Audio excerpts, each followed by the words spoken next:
죄 많은 여자가 예수님께 기름을 부었습니다. 오늘 제목이 그거예요.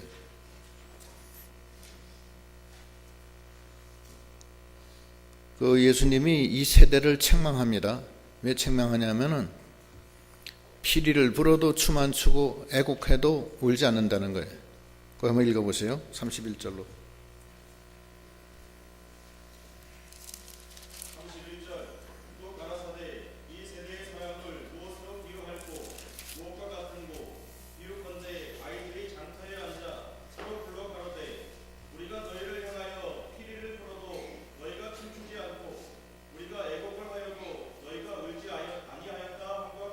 예. 그러니까 피리를 분다는 것은 복음의 그 기쁨의 그 복음의 그 감격이 전해졌는데도 조금 더 감사하거나 기뻐할 줄 모른다는 거예요. 신앙이 이 감격이 없는 신앙이라는 거예요. 경건하긴 한데 감격이 없어요. 감격이. 그 다음에 또 하나는 애곡을 하여도 울지 않는다. 애곡은 자기 죄 때문에 애통해 하는 건데 죄 때문에 애통해야 되는데 울지 않는 거예요. 죽은 애하고 똑같아요. 안 울어요.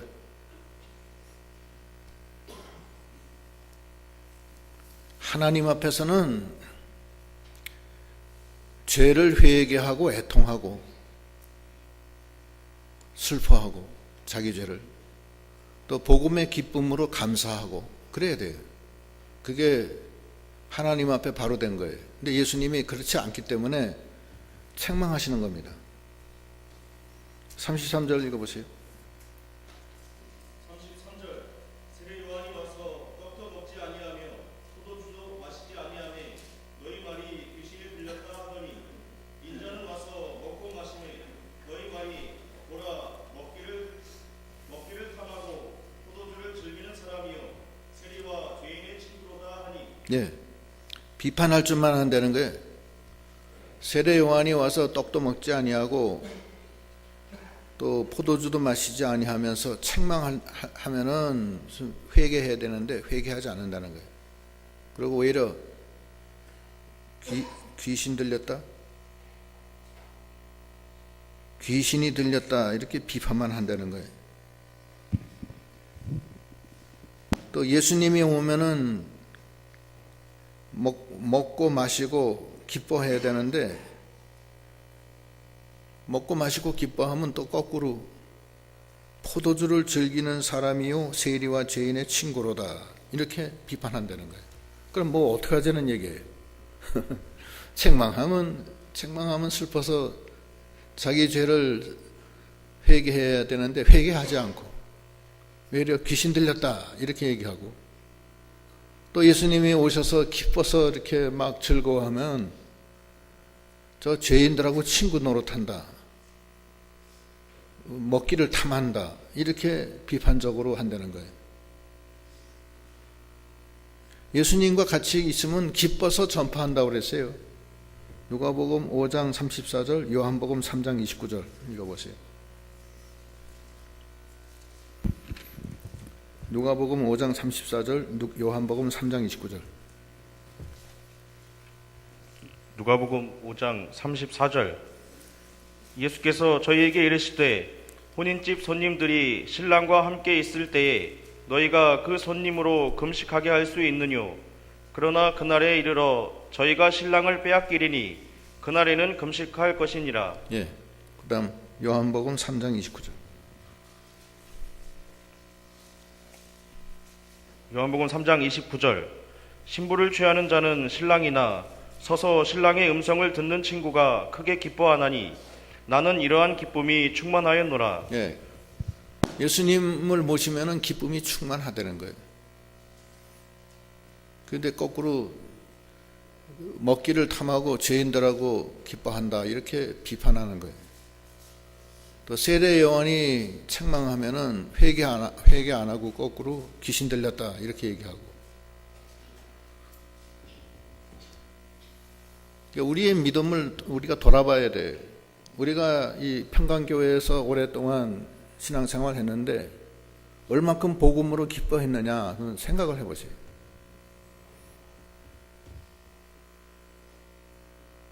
기뻐하는 게 중요해요. 기뻐하는 게. 감사하고 기뻐하는 게. 어떤 의무감에 확 사로잡혀가지고서 있으면 안 돼요. 물론 예배의 경건성은 중요하지만 더 중요한 것은 자기 심령에 하나님의 은혜와 평강과 기쁨이 넘쳐야 돼요. 그 넘치지 못한 것은 아직 믿음이 아니에요. 믿음이 깊이 못 들어갔다는 얘기예요. 또 죄를 책망하면 어이할고 하면서 애통해하고 정말 참 어떻게 하면 좋은가, 이거 큰일 났다 이렇게 해야 되는데 그냥 남의 사예요. 남의 사. 남의 사예요. 그냥 듣는 거예요. 그냥 성경 전체 뭐 다 그런 얘기니까 그냥 그 중에 하나로 듣는 거예요. 그리고서 오늘 목사님 말씀이 괜찮은데 뭐 오늘 목사님 좀 이상해 뭐 이렇게만 한 목사를 왜 얘기해요? 목사가 뭔데 아무것도 아니지. 하나의 인간에 불과한 거고 목사가 잘못 얘기할 수도 있고 뭐 그럴 수도 있어요. 그러나 중요한 건 말씀이거든. 말씀. 예수님은 바리새인이 모세의 자리에 앉아서 얘기할 때 그 말씀은 들어라. 그러나 그의 행동은 본받지 마라. 이렇게 얘기해요. 그 말씀을 들어야 돼요. 제가 봤을 때는 예수님의 책망을 받기에 우리가 자유로울 수가 없어요. 받을 수밖에 없어요.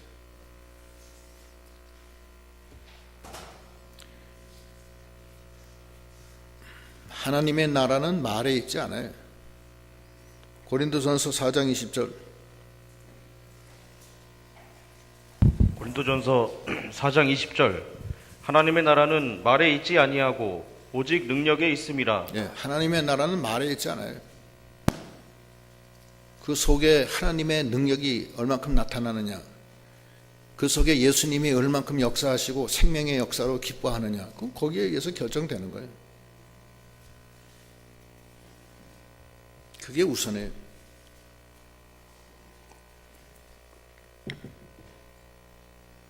(35절) 읽어보세요. 본문 35절. 지혜는 자기의 모든 자녀로 인하여 옳다함을 얻느니라. 예, 지혜 있는 사람은 자기의 모든 자녀의 자녀는 열매. 지혜 있는 사람은 그 열매를 보고 옳다 인정함을 얻는다는 거예요.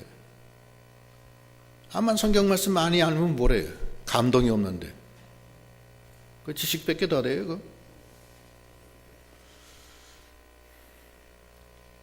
열매가 있어야 돼요. 열매가 여러 가지죠. 성령의 열매 9가지. 또 회개의 열매가 제일 중요해요. 회개의 열매가 없으면 그거는 기본이 안 된 거예요. 기쁨은 회개에서 나옵니다. 회개 안 하면 기쁨 없어요.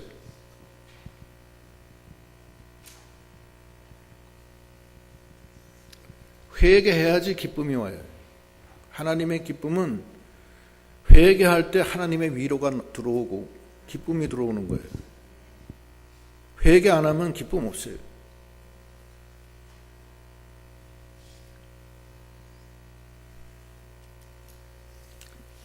자기가 하나님의 지혜다. 하나님의 지혜라는 것은 그 말씀을 받아서 그 자녀가 있어야 돼요. 그 자녀가 있다는 것은 열매가 있어야 된다는 거예요. 열매가 있어야 되는 거예요. 그래야지 예수 믿는 거지. 그렇지 않으면 그건 아무것도 아니에요. 그래서 그게 매우 중요하다는 그 말씀 드리는 거고, 우리가 우리의 신앙을 한번 돌이켜 봐서 우리의 생활에서 얼만큼 기쁜가. 정말 너무 기쁘다. 내 속죄함에 기쁨이 있다. 눈물이 나온다. 너무 기뻐서 밤에 잠을 잘 수가 없다. 이런 경우가 생길 수가 있어요. 처음 사랑받은 사람들은 그런 체험을 합니다. 가슴이 뜨겁고 막 잠을 못 자요. 너무 뜨거워서. 그런 경우가 있어요.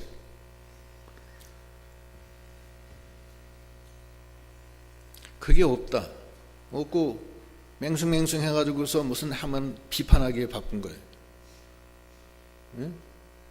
책망하면은 귀신 들렸다고 그러고, 또 기뻐하면은 저거 죄인들하고 먹기를 탐하고 죄인들하고 논다고 그러고, 그래서 그런 면에 있어서 우리가 오늘 주시는 말씀을 우리가 잘 좀 생각해 보고 그 깊은 영적인 세계에 들어가야 됩니다. 하나님의 나라는 말에 있지 않아요. 능력이 있어요. 하나님의 능력이 있고 하나님의 그 기쁨이 있어야 돼요. 아하, 내 마음속에 참된 기쁨이 있네. 주 예수가 주신 사랑인가? 그게 있어야 되는 거예요. 그게 없는 게 문제예요. 예수님이 그거 없어서 책망하시는 거예요. 그러시면서 죄 많은 여인이 예수님께 기름을 붓는 그 예를 들리면서 하신 말씀이, 그럼 읽어보세요. 35절부터 36절.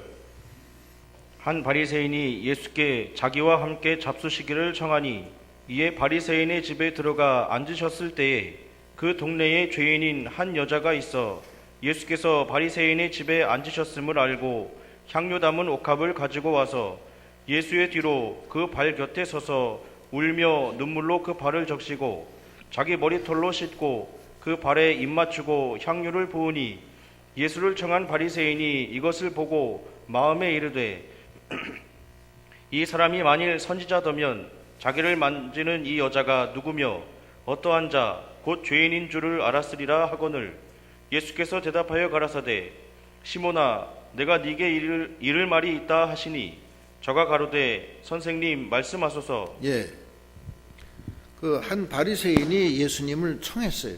청해서 이제 그 바리새인 집에 들어가서 식사를 하시는데 그 동네 한 죄 많은 여자가 예수님이 그 바리새인 집에 들어가서 식사하신다는 걸 알고 자기가 가지고 있는 가장 귀한 향유, 그 한 옥합, 한 옥합이 얼마 정도인지는 잘 모르겠어요. 하여튼 아주 향유를 이렇게 옥합에다가 넣더라고요. 프랑스 향유가 제일 좋대. 샤넬 5. 뭐 샤넬 번호가 있어요.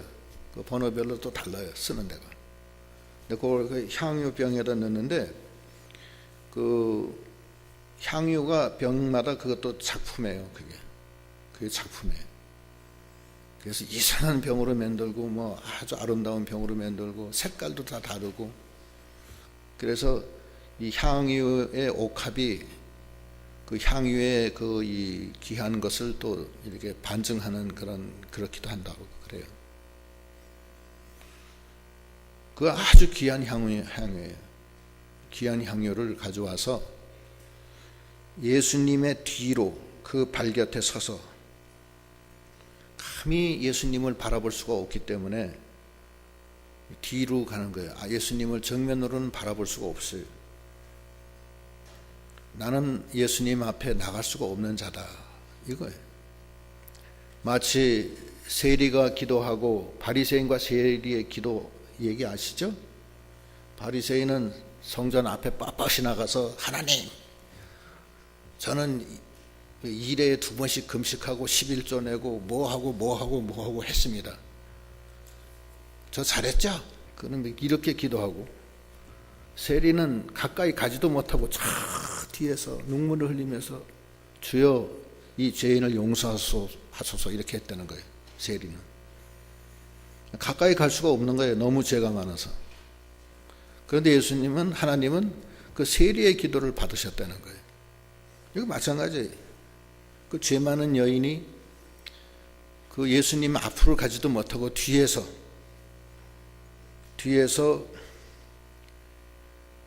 그 뒤 발 곁에 서서 울며 눈물로 그 발을 적시며 눈물로 그 발을 적시는 거예요. 눈물로 발을 적신다는 것은 막 통곡을 하는 거예요. 통곡을 해서 눈물이 뚝뚝뚝뚝 떨어져서 발등 위에, 예수님 발등 위에 떨어지는 거예요. 뜨끈뜨끈한 눈물이 뚝뚝뚝뚝 떨어지는 거예요. 그렇게 떨어질 수가 있겠죠. 정말로 우는 거예요. 막 한정없이 우는 거예요. 이건 감격의, 예수님을 만난 그 감격의 눈물, 또 자기가 너무 죄인이라는 것의 눈물, 거의 뭐 복합적으로 회개의 눈물, 기쁨의 눈물 다 섞여 있어서 눈물의 온도가 한 80도나 100도 정도 됐을 거예요. 뜨끈뜨끈한 눈물이 뚝뚝뚝뚝 뚝뚝뚝뚝 낙수물 떨어지듯이 떨어진 것 같아요.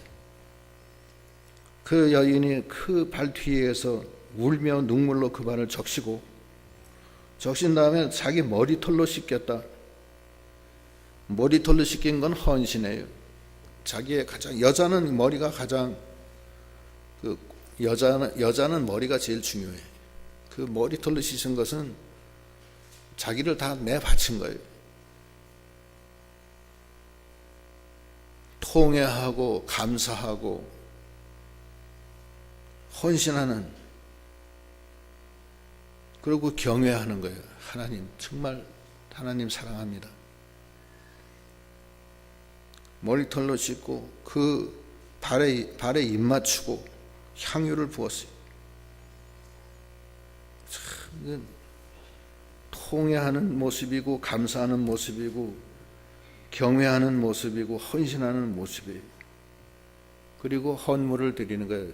향유는 헌물이에요. 가장 귀한 헌물을 그 여자가 드린 거예요. 예수님께. 그랬더니 그것을 본 바리새인이 뭐라 그러냐면,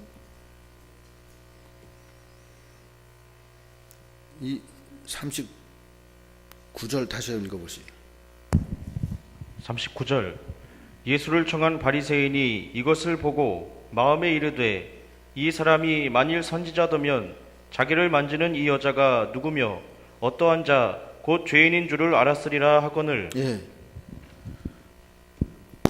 자기를 만지는 이 여자가 누구라는 걸 알았을 텐데, 그리고 이 여자가 얼마나 죄인이라는 걸 알았을 텐데, 그건 뭐냐면 마음속으로 예수님이 이게 선지자가 아닌가 이렇게 의심한 거예요.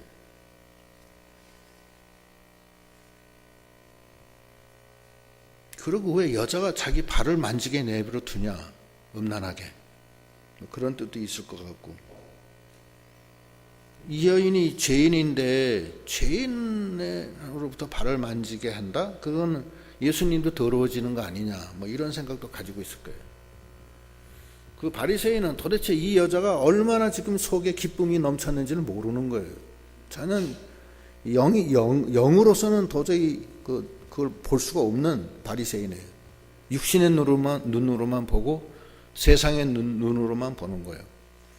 그러나 그 죄 많은 여자는 너무 그 죄가 크기 때문에 그 주님 앞에 그렇게 나간 그 자체가 영광스럽고, 감히 앞에 서지도 못하고 뒤에서 눈물을 그렇게 쏟아내면서 기쁨에 넘쳐서 그 발을 자기 머리털로 닦고 향유를 붓는 거예요. 입을 맞추고. 그거를 그 바리새인은 이해를 못하는 거예요. 도저히. 영적인 면이 전혀 없는 거예요. 그래서 그 사정을 아시고 예수님이 뭐라 그러냐면, 거기 40절 읽어보세요. 40절. 예수께서 대답하여 가라사대 시몬아 내가 네게 이를 말이 있다 하시니 저가 가로되 선생님 말씀하소서. 가라사대 빚주는 사람에게 빚진 자가 둘이 있어 하나는 500데나리온을 졌고 하나는 50데나리온을 졌는데 갚을 것이 없으므로 둘 다 탕감하여 주었으니 둘 중에 누가 저를 더 사랑하겠느냐. 시몬이 대답하여 가로되 제 생각에는 많이 탕감함을 받은 자니이다.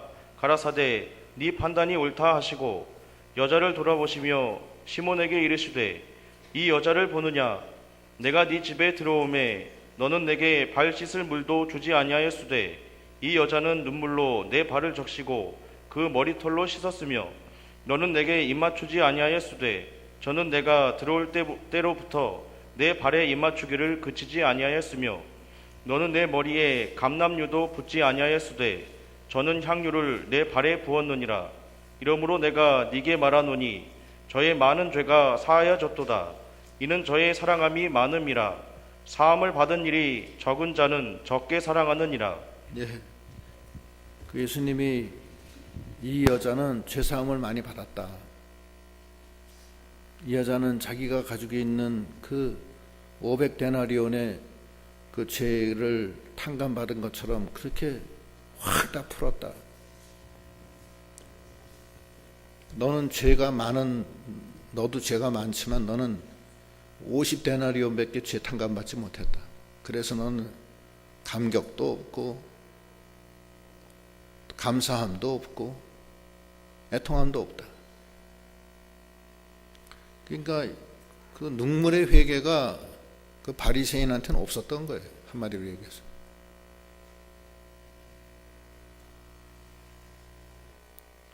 그 우리에게도 이런 그 죄 많은 여인이 그 예수님에게 향유를 붓는 그 상황을 우리가 체험해야 됩니다. 그 죽기 전에 한번 하고 가야 돼요. 확 다 쏟아내야 돼요. 한번 여자가 애를 낳을 때 피를 싹 쏟듯이 다 쏟아내야 된다고. 그래서 또랑에 막혔던 거 다 뚫어지게 해야 된다고. 그 다음부터는 괜찮아요. 그 다음부터는 천천히 해도 돼요. 평생에 한두 번밖에 안 되는 거예요. 그거. 매일 뭐 기도한다고 해도 되는 게 아니에요.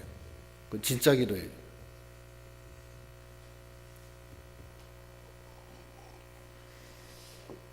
막 쏟아져야 돼. 그냥 콸콸 쏟아져야 돼.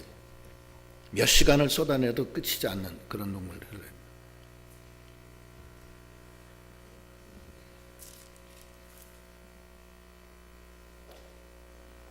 그거는 회개의 기도를 해야 돼요.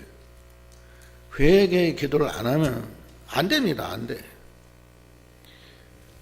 회개의 기도는 회개의 열매를 맺히는데 그 열매가 어디서부터 나오느냐? 자기의 죄에서부터 나오는 거예요. 그 죄를 두고서 회개할 때 거기서 회개의 열매가 맺히는 거예요. 거기서부터 나오는 거예요. 자기는 자기 죄는 감추고 그냥 총론적으로 회개하면 안 돼요.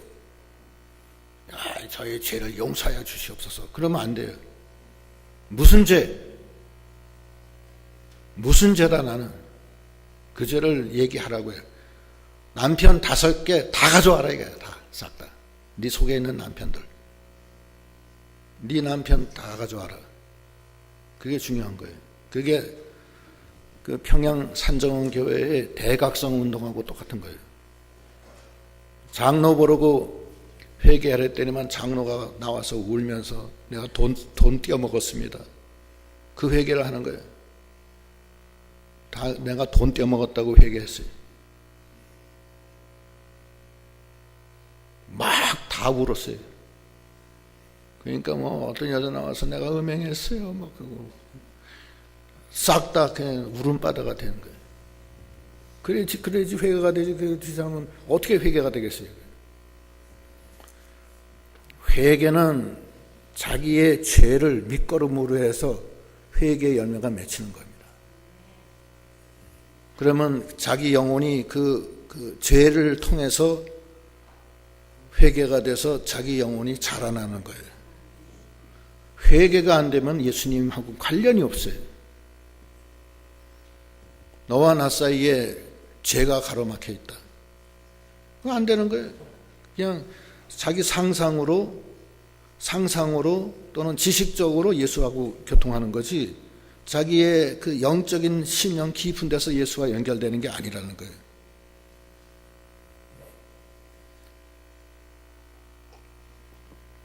그래서 사도 바울은 다메섹 도상에서 예수를 만난 다음부터 그 다메섹 회심이라고 그래요.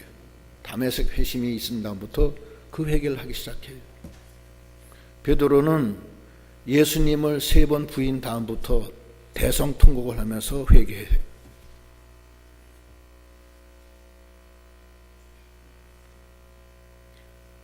또 다윗은 음행하고 살인죄 진 다음부터 회개해요. 시편 22편에 나오는 게 바로 그거예요. 22편인가? 몇 편인가? 눈물로 침상을 띄우고 그 회개를 해야 된다고요. 디모데전서 1장 13절 디모데전서 1장 13절. 디모데전서 1장 13절. 내가 전에는 회방자요 핍박자요 포행자이었으나 도리어 긍휼을 입은 것은 내가 믿지 아니할 때에 알지 못하고 행하였음이라. 우리 주의 은혜가 그리스도 예수 안에 있는 믿음과 사랑과 함께 넘치도록 풍성하였도다. 밑보다 모든 사람이 받을 만한 이 말이여, 그리스도 예수께서 죄인을 구원하시려고 세상에 임하셨다 하였도다. 죄인 중에 내가 괴순이라. 예. 예수님은 죄인을 불러러 오셨지 의인을 불러러 온 게 아닙니다. 우리가 다 죄인이에요. 그러니까 난 죄인 아니다, 난 거룩한 사람이다 이래버리면 예수하고는 관련 없는 거예요. 그런데 이 사도 바울 이거예요. 내가 핍박자요 회방자요 포행자다. 내가 알지 못하고서 이렇게 했다. 능문의 회개를 하는 거예요. 그랬더니 14절에 우리 주의 은혜가 그리스도 예수 안에 있는 믿음과 사랑과 함께 넘치도록 풍성하였도다. 회개를 하니까 사도 바울도 그 대사도인데 내가 전에는 핍박자여 회방자여 폭행자다. 내가 너무 알지 못하고 했다 이거. 내가 많은 사람 죽였다. 스데반 집사도 내가 죽였다. 이런 회개를 한 거예요. 그러니까 그리스도 예수의 은혜가 풍성하게 내려왔다는 거예요. 회개의 열매가 맺혔다는 거예요. 그러면서 하는 소리가 15절 다시 한번 읽어보시죠. 디모데전서 1장 15절. 밑보다 모든 사람이 받을 만한 이 말이여, 그리스도 예수께서 죄인을 구원하시려고 세상에 임하셨다 하였도다. 죄인 중에 내가 괴순이라. 예, 모든 사람이 받을 만한 이 말이다. 예수는 죄인을 부르러 오신 거예요. 내가 죄인입니다. 내가 죄인입니다 하면서 나가야 된다는 거예요. 모든 사람에게 이 말씀이 다 해당이 된다는 거예요. 지금. 사도 바울은 그냥 끝까지 죽을 때까지 자기는 죄인 중에 괴수다. 모든 성도들 중에 제일 작은 자보다는 더 작은 자가 나다. 그러면서 계속해서 기도로 나가는 거 아니에요. 하나님이 풍성한 은혜를 내려주셨다는 거예요. 그게 회개의 열매예요. 지혜는 그의 자식으로 인해서 증명되는 거예요. 다시 본문에 35절 다 같이 한번 읽어봅시다. 시작. 지혜는 자기의 모든 자녀로 인하여 옳다함을 얻느니라. 지혜 있다는 게 뭐예요? 자기 열매가 없는데 무슨 지혜? 하늘나라는 말에 있지 않아요. 능력이 있는 거예요. 행위가 필요한 거예요. 회개해야 돼요. 그러면 풍성한 은혜가 내리는 거예요. 한 번 회개했으니까 난 됐다? 아니에요. 전에 지은 죄를 놓고서 회개하는 거예요. 전에 지은 죄. 전에 지은 죄가 많잖아요. 보이지 않게 많아요. 사실은 나이 좀 드신 성도님들은 지은 죄가 너무 많아서 쌓을 곳도 없어요. 사실은 너무 많아가지고. 그럼 그걸 하나씩 창고에서 꺼내다가 양념을 쳐서 석쇠에 올려놓고 구워서 회개거리로 만들어서 계속 회개하는 거예요. 오늘은 무슨 회개를 할까? 그래, 내가 5년 전에 개돈 떼어먹은 거 있지? 그거 회개하자. 내일은 뭘 할까? 내가 남편 속였지? 많지 뭘. 그래가지고서 그것도 하나씩 꺼내놓고 계속 눈물을 흘리면서 회개하는 거예요. 그럼 그리스도의 은혜가 풍성하게 되는 거예요. 예를 든다면 그래요. 남자는 더 많아요. 여자만 얘기하니까 남자들은 아이고 그러면 그렇지. 남자는 더 많아요. 여자보다 남자가 훨씬 더 자유롭기 때문에 자유로운 것만큼 더 죄가 많다고요. 사실은 인간이 얼마나 연약해요. 사실 연약하기 때문에 그런 거예요. 어쩔 수 없어요. 집안에서 여자들은 애 키우느라고 뭐 고생만 죽도록 했지. 남자들이야 바깥에 나가서 뭐 돈 벌면서 뭐 하고 뭐 친구들이랑 뭐 하고 뭐.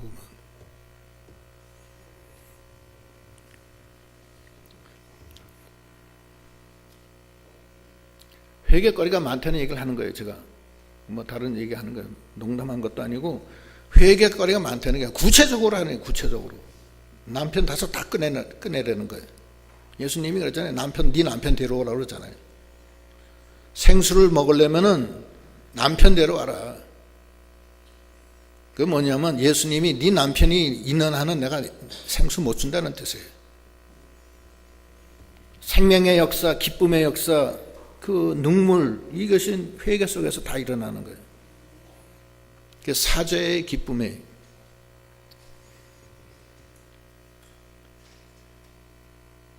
그러면서 하시는 말씀이 46절부터 읽어보세요. 46절 너는 내 머리에 감람유도 붓지 아니하였으되 저는 향유를 내 발에 부었느니라. 이러므로 내가 네게 말하노니 저의 많은 죄가 사하여졌도다. 이는 저의 사랑함이 많음이라. 사함을 받은 일이 적은 자는 적게 사랑하느니라. 이에 여자에게 이르시되 네 죄사함을 얻었느니라 하시니 함께 앉은 자들이 속으로 말하되 이가 누구이기에 죄도 사하는가 하더라.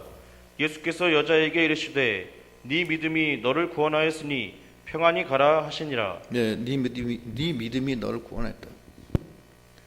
구원의 기쁨이 여기 있는 거예요. 구원을 받았는데도 기쁨이 없어요. 무뚝뚝하긴 이루 말할 데 없고. 그게 뭐예요? 그거는 피리를 불어도 춤을 안 춰요. 애통해도 울지 않아요. 죽었는지 살았는지 알 길이 없어요. 그건 믿음이 아직 약한 믿음이에요. 그러지 말고 너의 지혜는 너의 자식으로 인해서 옳다함을 얻는 거예요.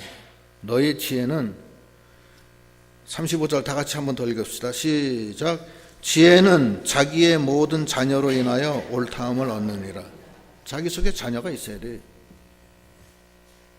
자기 속에 열매가 있어야 된다는 거예요. 그걸로 옳다함을 잇는 거예요. 하나님 나라는 말에 있지 않아요. 능력에 있는 거예요. 이거는 말로 안 되는 거예요. 이건 받는 자밖에 알 길이 없어요. 받는 자만 알아요. 그냥 말로 해서 되는 게 아니에요. 요한계시록 2장 17절 읽어보세요.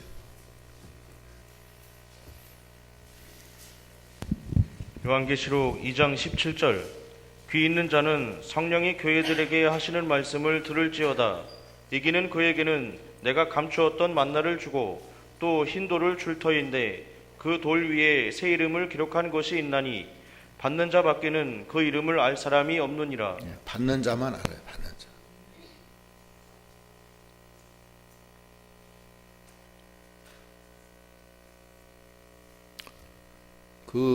그런 회개를 한번 우리가 좀 체험을 해봐야 됩니다.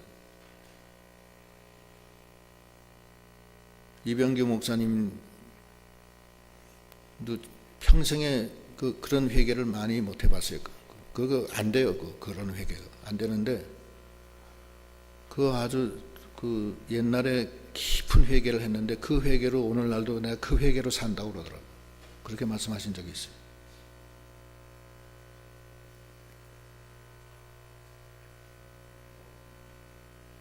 길선주 목사도 산정형 교회에서 그 깊은 회개를 한번 하고서 그걸로 평생 산 거예요. 그 힘으로. 확 올라오고 나면 그 다음에 확 다 풀려버려요. 그 다음부터 가는 거예요. 이제 된 거예요. 그런 회개를 해야 됩니다.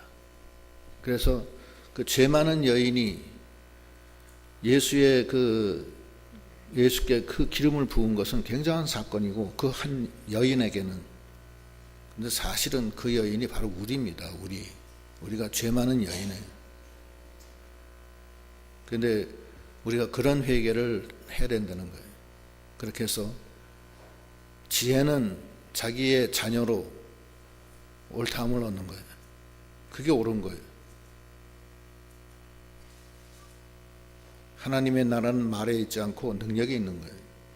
자기 속에 눈물이 없고 기쁨이 없고 애통하여도 울지 않고 피를 불어도 춤추지 않는 그런 믿음, 그건 예수님이 책망하십니다. 그래서 확 다 깨져버려야 돼요. 깨져가지고서 다 녹아가지고서 기쁨의 눈물을 흘리고 속죄의 눈물을 흘리는 그런 믿음이 되셔야 되겠습니다. 기도하겠습니다.